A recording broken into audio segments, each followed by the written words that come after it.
Voyez, vous qui écoutez ce message semant la foi, si vous voulez, chaque fois que je poste une chose, vous recevez un message. Vous pouvez vous inscrire et cliquer sur la petite cloche pour recevoir les notifications et mettre un pouce bleu parce que vous allez devenir une personne privilégiée. Que Dieu vous bénisse. Mes amis, dans Jean 9, 22, les Juifs ont pris alors le père de l'homme qui était aveugle et ils ont commencé à l'interroger. Il a alors dû donner quelques réponses comme ça, plutôt différentes, pour qu'il n'ait pas affaire à eux. Alors, qu'est-ce qui se produirait là ? Ses parents dirent cela. Bon, il a l'âge, il parlera de lui-même.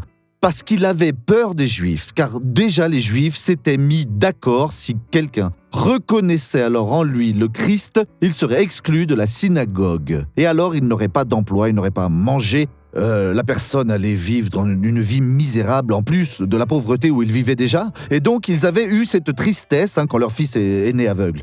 Et à présent, ils avaient une grande joie, mais ils ne voulaient pas être confrontés alors à cette épreuve.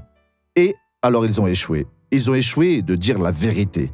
Mais à cause de la méchanceté alors des Juifs, seul Dieu est celui qui peut juger ce qui est correct ici dans cet épisode. Mais nous savons que Jésus est la vérité et nous devons le confesser comme la vérité. Regardons cette personne qui a été bénie et je reviens juste après pour vous bénir. J'avais une forte douleur ici. Depuis combien de temps, ma sœur ? Ça fait un bout de temps. Il n'y a plus de douleur, non ? Vous êtes guérie ? Vous pouvez remuer la jambe ou pas ? Mais quand je reste debout pendant très longtemps, je sens une forte douleur ici, dans cette région. Et maintenant, ça fait plus mal ? Maintenant, non.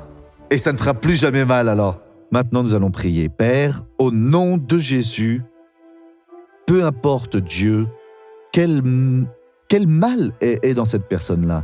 S'il vient depuis le ventre maternel ou s'il a surgi il y a peu de temps à travers un accident ou à travers une maladie, mais la vérité, c'est que nous avons le pouvoir alors pour libérer et nous allons alors libérer toutes ces personnes. Nous les libérons à présent et expulsons alors le mal en disant « Sors de toutes ces vies, au nom de Jésus, que Dieu soit loué. »